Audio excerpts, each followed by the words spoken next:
and welcome back, guys. Thank you for subscribing, for sharing, for commenting, for the love and the support that you've given me. I appreciate it so much. May the Lord bless you. Let's get into today's video.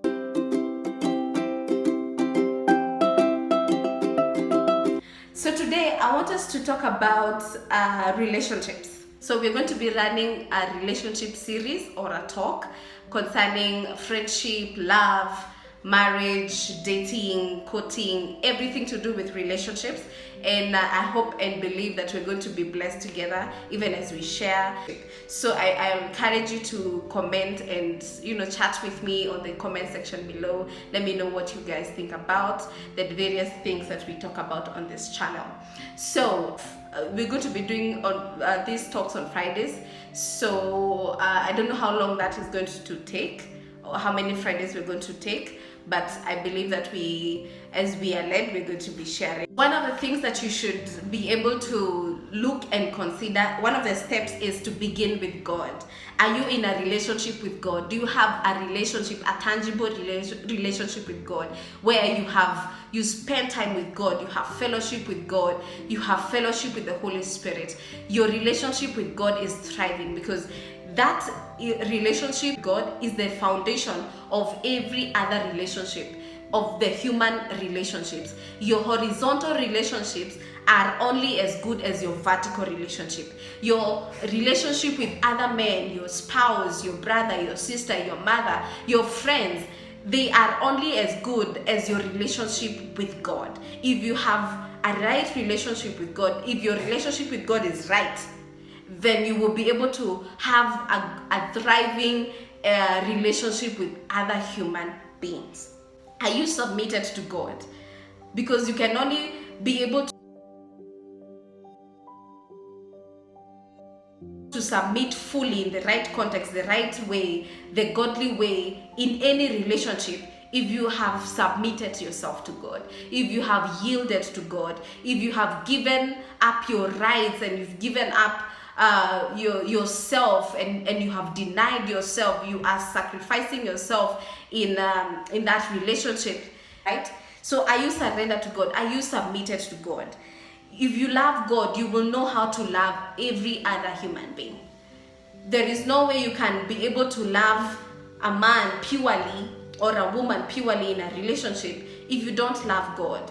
You will not know how to take care of the heart. You will not know how to take care of this man's heart or this woman's heart once they have given it to you if you don't love God. If you love God, you will love them right. If you love God, you will love that man right. If you love God, you will love that woman right. You will know how to take care of their heart. You will know how to treasure them. You will know how to treat them. You will know how to love them the right way. Because God is love and love is God. You can never be able to define love without God, outside of God. You can never be able to tell and to explain love outside of God. God is love. He is the one who authored love. Love is God's idea. Love is God's idea. Love, marriage, relationships, friendship, these are all God's ideas, and you can never be able to do them right outside of God. It's like trying to use an iPhone or a Tecno or a Samsung without referring to the owner's manual, without referring to the Samsung company or the Tecno company that made them, that made the phone. You can never be able to know how to operate it right if you don't go back to that manual and see how the manufacturer's mind is, the perspective that they had concerning that particular product. So love, marriage, friendship, relationships are all God's ideas, and we should be able to always go back there, always have that relationship with the manufacturer, with the author, with the maker, so that we can be able to know how to rightly pursue marriage, how to rightly pursue love in a healthy way. So God is love. When you're in a relationship with God, He knows what you need. Even before you need any man, relationship with them, God knows you. God knows what you need. God knows your heart. You know why I know that He knows?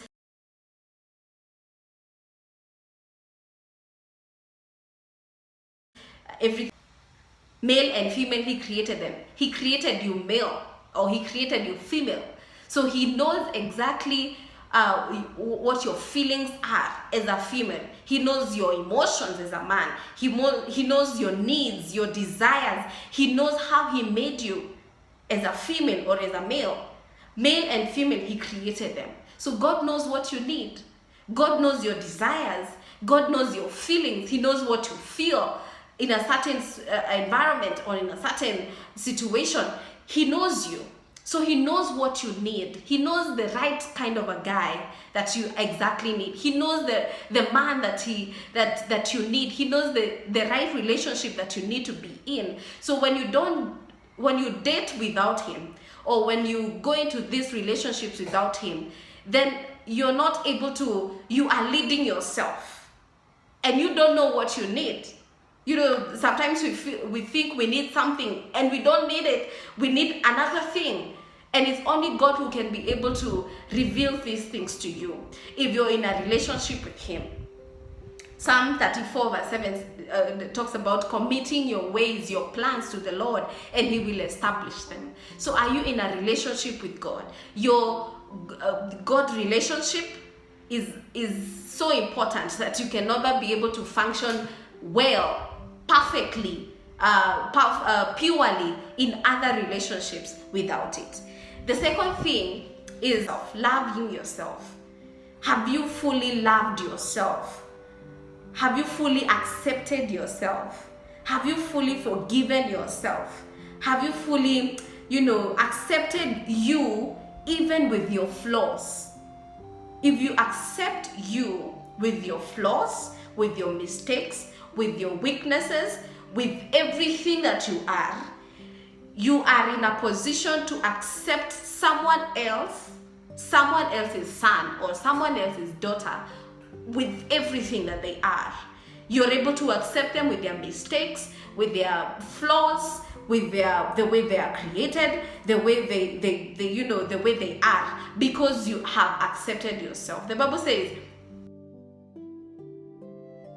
love your neighbor as yourself. You can never be able to love someone else if you don't love yourself. So two things: you can never be able to love any human being the right way if you don't have a relationship with God. That is the first thing. And the second thing is that if you don't love yourself, your ability to love yourself, your ability to accept you will give you the ability to love and accept someone else.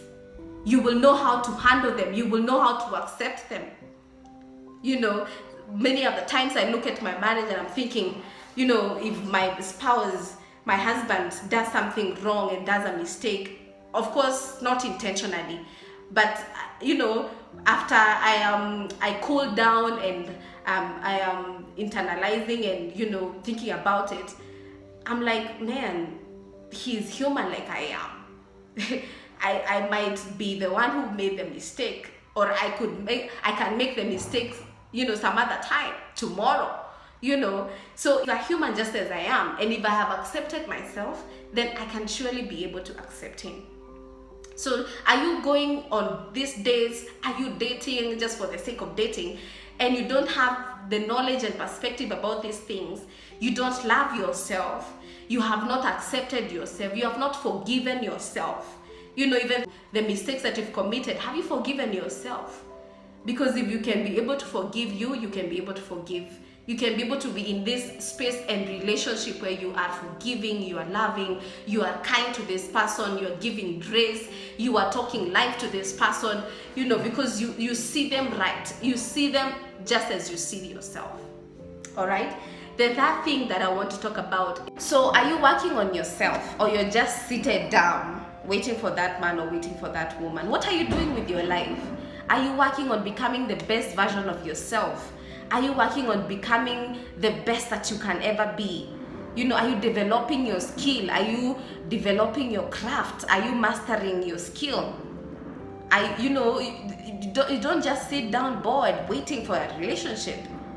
Take on those classes that you would love to do. Pursue your passions, pursue your interests, because what it helps you do is you're able to make better choices because of the exposure, the wide range of, you know, exposure that you have. And you're able to add value when the relationship comes. You're able to add value in that relationship. You know, you work on becoming a better listener. You know, you become a better communicator. You work on your anger issues. You work on your character. You work on who you are, so that when you're able to, when God gives you that opportunity, when that time comes, you're able to add value to that relationship. Remember, relationships are not needs, they are wants. Encouraging you to follow these steps. I'm encouraging you to start with God, to involve God, to let God lead you and guide you, to let God have his way, to make room for him in your relationships. I'm encouraging you to love yourself, accept yourself, forgive yourself, because it is only in that way that you're able to accept, forgive, love, give kindness, and you know, be generous and have joy in your relationship. Then, you know your purpose, know who you are, know what you've been called to do. Do not let the world define you. Do not let environment define you. You know, work on yourself, work on becoming the best version of yourself, because it is in this way that you're able to fully function in relationships the way God has made it to be. So I love you so much. Do not forget to give this video a thumbs up. Do not forget to subscribe. Do not forget to share, and see you on the next video.